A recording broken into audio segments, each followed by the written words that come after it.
Selamat datang di channel Denny Akbar. Novel Menantu Dewa Obat. Bab 221. Lalu orang-orang dari aliansi farmasi ini melontarkan kata-kata kasar dan pergi dengan marah. Nara ingin menghentikan mereka tetapi dicegah oleh Reva. Biarkan mereka pergi.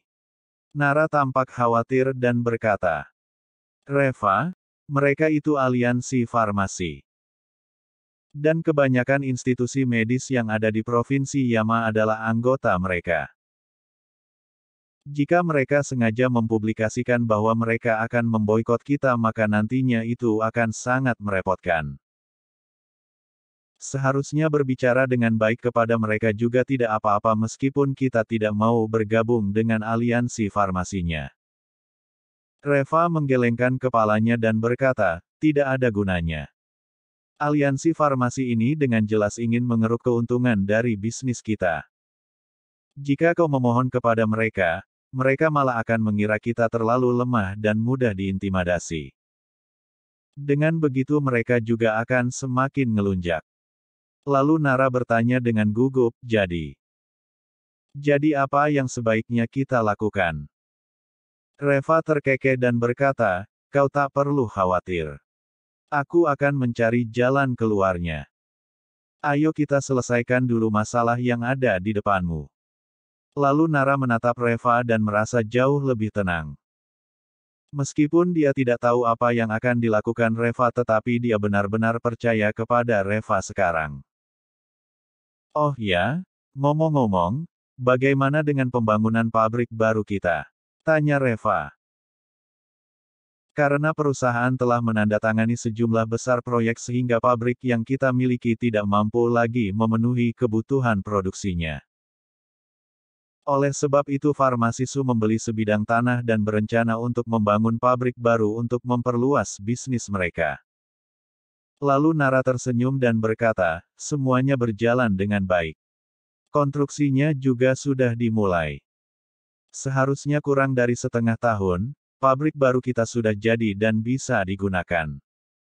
Reva mengangguk. Dia berencana untuk memindahkan Tiger ke pabriknya yang baru untuk mengawasi proyek. Lagi pula dengan proyek besar seperti itu bisa dipastikan mereka akan bertemu dengan beberapa bajingan lokal yang akan meminta jatah dan hal ini tidak akan bisa dihindari. Tetapi jika ada seseorang yang bisa menangani masalah ini maka dia juga tidak perlu khawatir dengan masalah sepele ini. Namun, Reva tidak berani langsung meminta Tiger pindah ke sana. Karena jika sampai hal ini ketahuan oleh Axel dan Alina, mereka pasti akan berpikir bahwa dia ingin meraup keuntungan dari proyek ini sehingga sengaja mengatur temannya untuk pergi ke sana. Dan tentu saja hal ini pasti akan menimbulkan keributan yang baru lagi. Orang-orang dari aliansi farmasi itu setelah keluar dari perusahaan Farmasisu langsung pergi ke beberapa institusi medis di kota Carson. Semua institusi medis ini telah bergabung dengan aliansi farmasi ini sebelumnya. Dan saat para bos itu melihat Johan yang datang, mereka langsung mengangguk dan menundukkan kepala mereka dengan hormat. Lalu Johan pun memberitahukan kepada mereka garis besar ceritanya dan mengatakan bahwa dia ingin menargetkan perusahaan Farmasisu. Bos-bos ini juga sangat antusias ketika mendengar ucapan Johan. Selama beberapa waktu ini Farmasisu sangat populer, sehingga mereka semua juga tahu bahwa Farmasisu telah menandatangani proyek senilai 3 miliar dolar. Dan bos-bos ini masih memikirkan cara untuk mendapatkan keuntungan dari perusahaan Farmasisu. Tetapi karena mereka tidak memiliki kekuasaan yang cukup sehingga hanya dapat menginginkannya saja. Sekarang dengan orang-orang dari aliansi farmasi berada di sini, mereka akan dapat membantu bos-bos ini mencapai keinginan mereka dan semua orang juga pasti akan mendapatkan keuntungannya. Lalu salah satu bos itu berkata dengan suara rendah, Meregata, industri Farmasisu sekarang begitu kaya dan kuat, aku khawatir kita tidak dapat menangani mereka dengan metode biasa. Lebih baik kau langsung menanganinya dari aliansi farmasi saja. Langsung berikan instruksi kepada semua institusi medis di Provinsi Yama untuk menurunkan semua obat-obatan yang diproduksi oleh farmasi Su. Dengan begitu, kita dapat menghentikan bisnis mereka sampai ke akar-akarnya. Dan si gadis muda bermarga Su itu pasti akan tunduk dan patuh. Meregata mengernyitkan keningnya dan berkata, sembarangan saja. Apakah kau kira aku tidak tahu metode ini? Aliansi telah meminta aku untuk menangani farmasi Su. Jika aku pulang dengan tangan kosong bukankah itu akan sangat memalukan? Karena aku sendiri yang telah datang ke sini secara pribadi jadi aku sendiri juga yang harus menangani jalan itu. Dan kalian semua paling memahami kota Carson ini. Coba pikirkan cara terbaik apa yang bisa digunakan untuk menghadapi mereka. Beberapa bos itu saling menatap dan berpikir sejenak.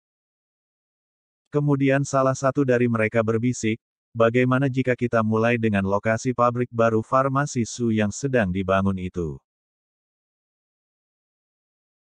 Bab 222. Johan langsung terkejut dan bertanya. Lokasi pabrik baru apa? Lalu pria itu berbisik, lokasi pabrik baru farmasi Su. Meregata, kau adalah orang terpandang dalam keluarga Regata di ibu kota provinsi.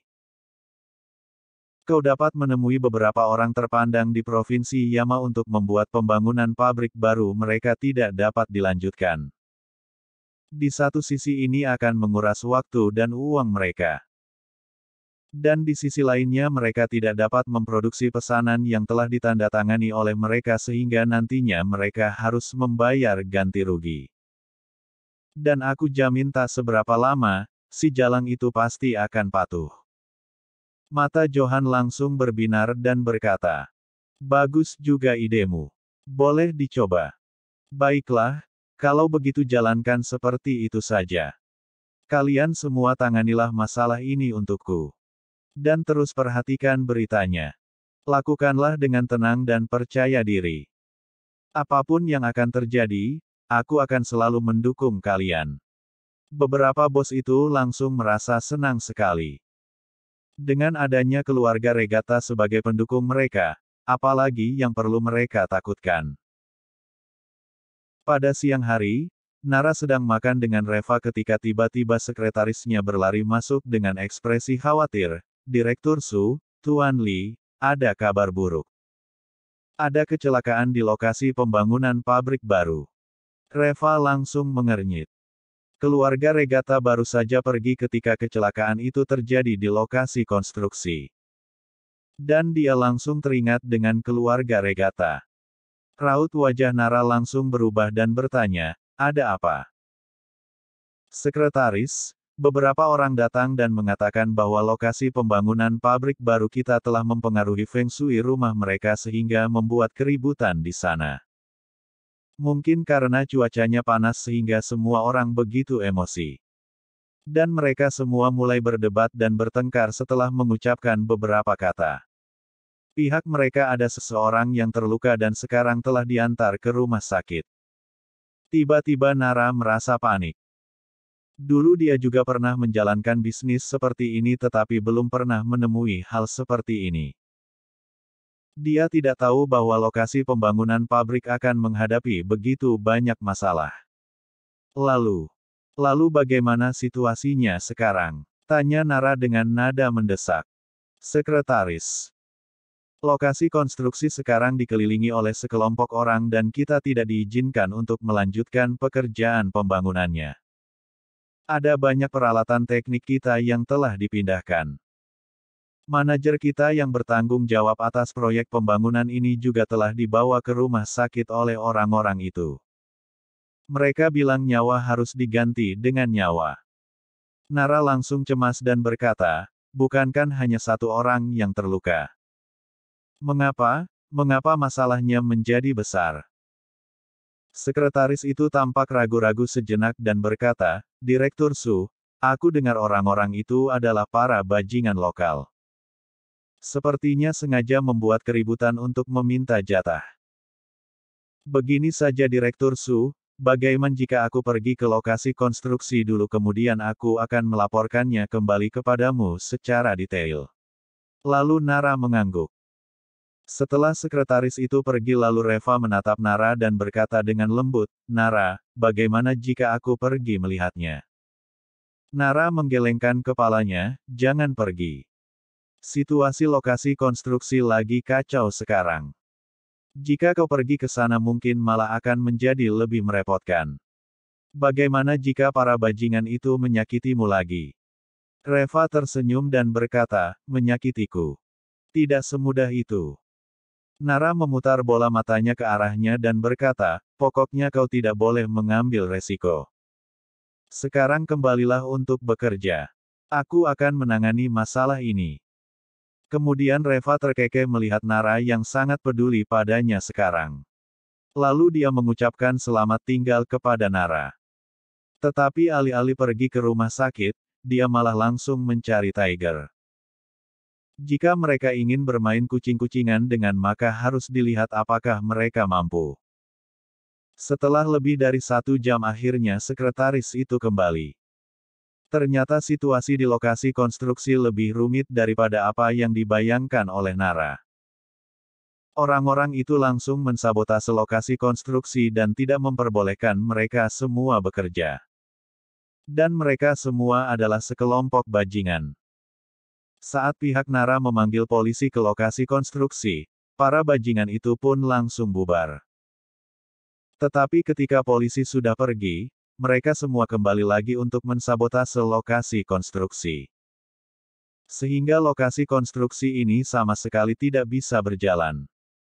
Nara tampak cemas karena investasinya di lokasi konstruksi ini memakan biaya yang cukup besar. Jika tidak dapat diselesaikan dengan tepat waktu maka farmasi Su akan kehilangan banyak uang. Dan yang paling penting adalah tujuan dibangunnya pabrik baru ini sebenarnya untuk mengejar produksi pesanannya. Jika pabrik baru ini tidak dapat diselesaikan sesuai jadwal maka proyek $3 miliar yang sebelumnya mungkin tidak akan bisa selesai sesuai jadwal. Dan pada saat itu, hanya dengan membayar kompensasi kelalaian saja sudah dapat membuat perusahaan farmasi Su bangkrut. Tetapi sekarang mereka juga tidak bisa melakukan apa-apa terhadap lokasi konstruksi itu. Bab 223. Dan saat Nara sedang memikirkan masalah itu, tiba-tiba Alina meneleponnya lagi dan bertanya. Nara, apa yang terjadi dengan gelang giok itu? Apa yang dikatakan oleh keluarga Meng? Reva sudah pergi untuk mengakuinya, kan? Jadi seharusnya sekarang sudah tidak ada hubungannya lagi dengan keluarga kita, kan? Mendengar ucapan Alina hampir saja membuat Nara menangis. Kedua orang tuanya ini terlalu egois. Mereka sama sekali tidak bertanya bagaimana keadaan Reva. Mereka hanya memikirkan apakah masalah ini akan melibatkan mereka. Lalu Nara menggertakkan giginya dan berkata, aku tidak tahu. Alina langsung cemas dan bertanya, bagaimana mungkin kau tidak tahu? Memangnya kau tidak bertanya kepada Reva? Kalau tidak kau bisa langsung tanyakan kepada Nyonya Meng. Kau ini, mengapa sama sekali tidak khawatir terhadap masalah ini? Nara tampak gemetar karena marah lalu berkata dengan penuh emosi, Ma, bisa tidak kau mengkhawatirkan hal yang lebih serius? Sekarang farmasi Su masih tetap dapat bertahan atau tidak saja masih menjadi pertanyaan. Bisa tidak kau jangan membuat ulah lagi? Lalu Alina langsung gugup dan bertanya, ada apa? Apakah Reva telah gagal menangani masalah ini dengan keluarga Meng sehingga keluarga Meng harus mencari masalah dengan kita? Aduh, bagaimana ini sekarang? Apa yang harus kita lakukan? Farmasi Su itu adalah hasil kerja keras keluarga kita. Jika sampai hancur, bagaimana dengan kelangsungan hidup kita? Lalu Nara penuh amarah berkata, cukup sudah. Berhentilah berbicara. Kapan aku mengatakan masalah Reva? Sekarang ini adalah masalah kita sendiri. Alina langsung terkejut dan berkata, ada apa dengan kita? Nara lalu menceritakan masalah lokasi pembangunan pabrik baru itu dengan penuh emosi. Setelah Alina mendengarkan ceritanya dia langsung tercengang. Apalagi dia pernah bekerja di perusahaan untuk beberapa waktu jadi dia cukup memahami pentingnya pembangunan pabrik baru. Lalu apakah ada solusi untuk masalah ini? Tanya Alina dengan cemas. Dan Nara pun menjawab dengan marah, bagaimana aku tahu? Sudahlah, aku sedang sibuk. Aku tidak bisa berbicara denganmu lagi. Setelah menutup teleponnya, Alina menatap Axel yang berada di sebelahnya dengan cemas. Apakah kau mendengar apa yang baru saja terjadi? Menurutmu sebaikannya bagaimana? Tidak mudah bagi keluarga kita yang telah berjuang sampai sekarang. Jika ada yang tidak beres dengan pabrik baru itu maka mau tidak mau kita harus membayar ganti rugi atau sejenisnya. Kalau begitu, bukankah kita semua akan hancur? Mengapa begitu sulit untuk melakukan bisnis? Alina berkata dengan suara terisak. Axel berkata dengan tenang, masalah seperti ini cukup wajar kok. Dulu ketika pabrik lama dibangun bukankah juga disabotase oleh seseorang? Sebenarnya orang-orang ini hanya ingin meminta jatah dan uang saja. Nanti berikanlah beberapa proyek kecil kepada mereka dan orang-orang ini pasti akan berhenti merusuh. Yang paling penting adalah bisa menemukan seseorang yang cukup handal untuk menangani masalah ini. Dan pada saat ini Hana baru saja keluar dari kamarnya lalu berkata, "Pa, Ma, serahkan masalah ini pada Hiro." Hiro dulu bekerja di bidang teknik dan sering keluar masuk dengan bosnya. Dia sudah sering bertemu dengan masalah seperti ini. Dia juga sering membantu bosnya menangani masalah seperti ini, sangat mudah. Mata Axel langsung berbinar dan berkata, idemu ini boleh juga. Cepat telepon Hiro dan minta dia cepat pulang setelah selesai membeli sayuran. Minta dia untuk menyelesaikan masalah ini. Lalu Hana langsung menelepon Hiro dan tak butuh waktu lama bagi Hiro untuk kembali dengan setumpuk kantong-kantong belanjaannya. Seharian ini Hiro telah begitu sibuk mencuci dan memasak yang membuatnya begitu sengsara. Dan akhirnya kesempatan yang ditunggu-tunggu telah datang. Jadi dia langsung meletakkan semua barang-barang belanjaannya itu dan segera melakukan pekerjaannya. Pada sore hari, Nara juga sedang menangani masalah ini tetapi kemajuannya begitu-begitu saja. Sehingga dia tidak punya pilihan lain selain menelepon Reva. Kemudian Reva bergegas datang ke perusahaan. Di depan pintu dia bertemu dengan Axel, Alina dan Hana yang juga kebetulan datang ke sana. Hana dengan tampangnya yang arogan melirik Reva dari sudut matanya. Alina mengernyitkan keningnya dan berkata, Reva, mengapa kau berada di sini? Bukankah kau sedang pergi ke rumah keluarga Meng?